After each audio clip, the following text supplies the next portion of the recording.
जी नहीं है। और एक तरह से हमारे पार्टी के लिए जो रिजेक्टेड है सो विपक्षियों के लिए सिलेक्टेड है। मुकेश सहनी जी को जी अगर राजनीतिक तौर पे किसी ने विश्वासघात किया है तो वो अजय दीन साहब जी ने किया है। और आप जो बोल रहे हैं वो प्रेस वार्ता कर रहे हैं, चाहे वो साथ आ रहे हैं, तो हमारे ख्याल से जी पहली बात जो रोजगार देने की बात करें, रोजगार कहाँ से देंगे?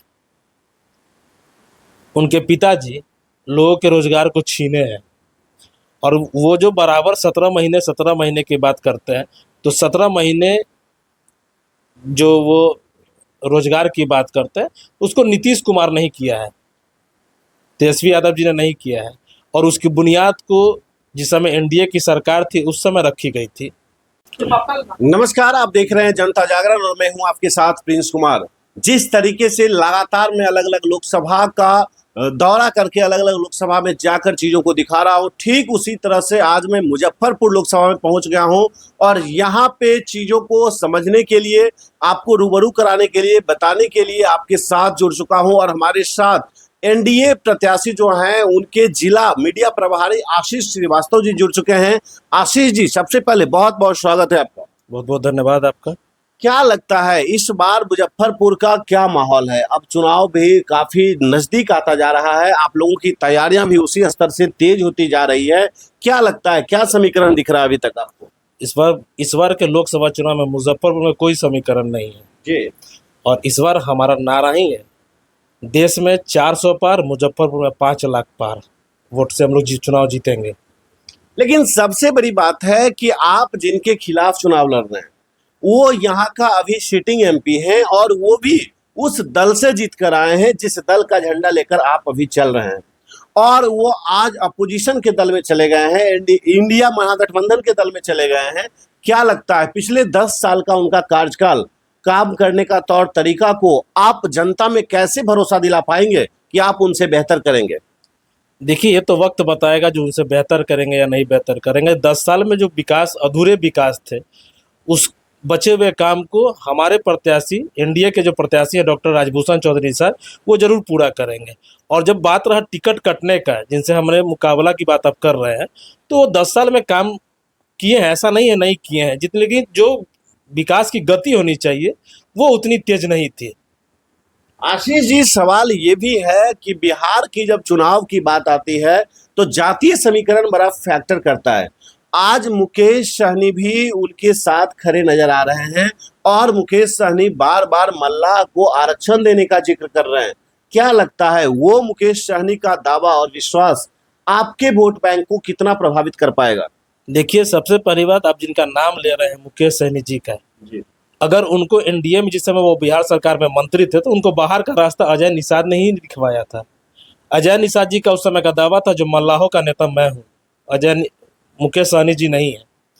और एक तरह से हमारे पार्टी के लिए जो रिजेक्टेड है सो विपक्षियों के लिए सिलेक्टेड है। मुकेश सहनी जी को जी अगर राजनीतिक तौर पे किसी ने विश्वासघात किया है तो वो अजय दीन साहब जी ने किया है। और आप जो बोल रहे हैं वो प्रेस वार्ता कर रहे हैं, चाहे वो साथ आ रहे हैं, तो हमारे ख्याल से जी वो भी अब अपना बदला लेने के लिए उनके साथ है। आशीष जी, सवाल ये भी है कि आप जब चुनाव मैदान में उतरे हैं तो जनता को किन किन बातों को लेकर आप भरोसा दिला रहे हैं कि आप जब चुनाव में चुनाव जीत कर प्रतिनिधि बनकर आएंगे तो लोगों के लिए क्या अलग करेंगे, क्या बेहतर करेंगे, यहाँ के नौजवानों के लिए, यहाँ के किसानों के लिए, यहाँ के बेरोजगारों के लिए, यहाँ के व्यवसायी वर्ग के लिए? देखिए, यहाँ के विकास के लिए जी इस मुजफ्फरपुर जो स्मार्ट सिटी में चयनित हुआ है, सबसे पहले उसके काम का एक अलग प्रारूप तैयार होगा, जो उसमें काम किस तरह से किया जाए। बेरोजगारी की जो आप बात कर रहे हैं, उस सिलसिले में भी यहाँ के सांसद जो हैं उन्होंने हमेशा जनसंपर्क में कहा है जो मुझे लीडर बनना है। लीडर मतलब वो लीड करने वाला होना चाहिए। तो लीडर की क्षमता हमारे प्रत्याशी में है। वो लोकसभा में जाकर आपकी सारी बातों को वो अपने स्तर से देखेंगे और जो जो समस्या है उसको दूर करेंगे। बात रहा किसान का, तो किसान को अब किसी तरह का कोई दिक्कत नहीं है। पहले क्या था, जो पहले जो फंड आता था केंद्र सरकार से वो किसानों को नहीं मिलता था, लेकिन हमारी सरकार, नरेंद्र मोदी की सरकार, एक गारंटी के तौर पे काम करती है और वो किसानों के खाते में उतना पैसा वो चला आता है जो किसानों के हित का होता है। आप स्वास्थ्य की बात कर रहे हैं, प्रधानमंत्री जी का जो आयुष्मान कार्ड बन रहा है उससे भी लोग फायदा उठा रहे हैं। तो लोग देख रहे हैं जो मोदी जी कितना काम कर रहे हैं लोगों के लिए।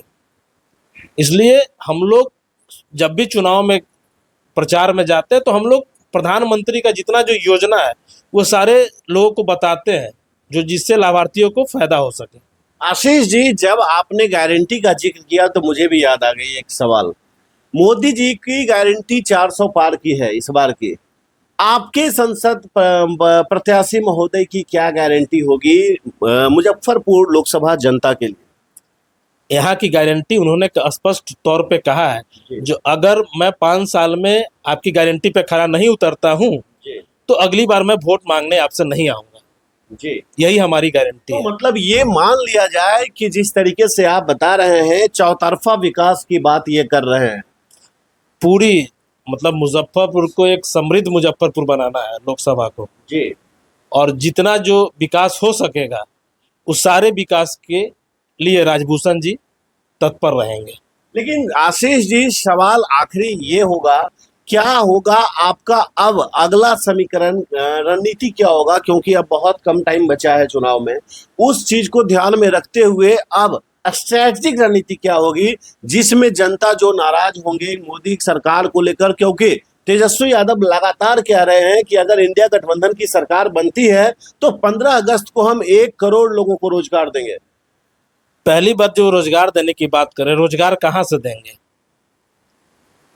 उनके पिताजी लोगों के रोजगार को छीने हैं और वो जो बराबर 17 महीने की बात करते हैं, तो 17 महीने जो वो रोजगार की बात करते हैं उसको नीतीश कुमार नहीं किया है, तेजस्वी यादव जी ने नहीं किया है।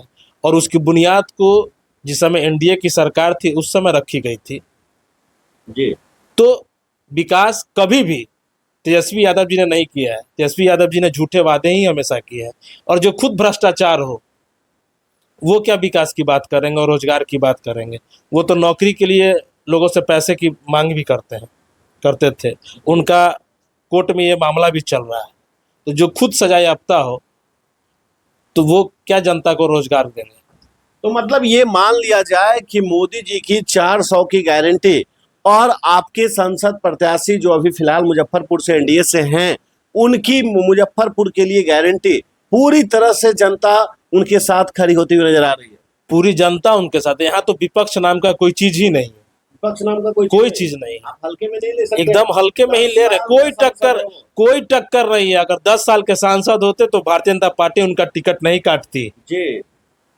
तो फाइनली लास्ट में हम आपसे एक लाइन में जानना चाहेंगे, अब अंततः क्या विजन होगा? नौजवानों के लिए क्या विश्वास दिलाएंगे? कैसे रोजगार की बात आप भरोसा दिलाएंगे? देखिए, रोजगार की बात मैं शुरू से कह रहा हूँ और अभी भी कह रहा हूँ, एनडीए सरकार हमेशा रोजगार की बात करती है और करेगी भी। आज जो बिहार में शिक्षक जो भर्ती का हो रहा है, 2005 से बिहार में एनडीए की सरकार है, नीतीश कुमार के नेतृत्व में है, कि जितने भी शिक्षक थे सबको रोजगार एनडीए की सरकार नहीं दी है। कोरोना का मतलब एक तरह से मोदी जी से ऐसा कोई व्यक्ति नहीं है जो लाभान्वित नहीं हुआ है जी। वो कोरोना के समय हो, आयुष्मान कार्ड हो, मतलब हर एक व्यक्ति, हमारे ख्याल से हम और आप भी इसका हिस्सा जरूर है। चलिए, बहुत बहुत शुक्रिया आशीष जी। और आप सुन रहे थे आशीष श्रीवास्तव को, जो मुजफ्फरपुर से एनडीए के तरफ से, एनडीए का जो प्रत्याशी हैं उनके तरफ से जिला मीडिया प्रभारी मुजफ्फरपुर का बनाए गए हैं। और ये अपने मिशन के तहत, अपने विजन के तहत, अपने रणनीति के तहत मुजफ्फरपुर की जनता के लिए लगातार कामकाज करते नजर आ रहे हैं। उसके साथ साथ आपको मैं ये भी बता दूं कि आज एनडीए का जो विपक्षी दल से, मतलब इंडिया महागठबंधन की तरफ से अजय निषाद जी जो सिटिंग सांसद भी अभी हैं, और उसके साथ साथ वो इंडिया गठबंधन का दामन थाम कर वो अपोजिशन का नेता बन चुके हैं प्रत्याशी के तौर पे। लेकिन अब देखना ये होगा कि मुजफ्फरपुर की जनता किन पे कितना भरोसा और विश्वास जता पाती है, वो आने वाला दिन तय करेगा। लेकिन 4 जून का भी दिन बड़ा ही ऐतिहासिक दिन होगा, क्योंकि 4 जून का दिन भी परिणाम पूरे देश के लोकसभा चुनाव का आना है। और उस चुनाव परिणाम के बाद ये तय हो पाएगा कि भारत के संसद भवन में कौन सत्ता पक्ष की कुर्सी पे बैठेंगे और कौन विपक्ष की कुर्सी पे बैठेंगे, ये सारा तय जो होगा वो 4 जून को होगा। लेकिन मैं विशेष आप सभी के ऊपर छोड़ता हूं, जनता जनार्दन के ऊपर छोड़ता हूं कि आप देश के लोकतंत्र का वास्तविक मालिक हैं। आप कमेंट करके अपनी बात को बताएं कि आप क्या चाहते हैं, आप किन के साथ खड़ा होना चाहते हैं, क्योंकि मोदी जी, प्रधानमंत्री मोदी और एनडीए गठबंधन का जो विजन है 2047 तक विकसित भारत बनाने का, उस मिशन में कितने लोगों का भरोसा है, मोदी सरकार की कार्यशैली से कितने लोग प्रभावित हैं और कितने लोग लाभान्वित हैं, सारी बिंदुओं को ध्यान में रखते हुए आपके मन में क्या चल रहा है कमेंट करके जरूर बताएं। अभी के लिए इतना ही, आगे के लिए बने रहे जनता जागरण के साथ। आगे का अपडेट्स में बहुत जल्द लेकर आऊंगा। नमस्कार।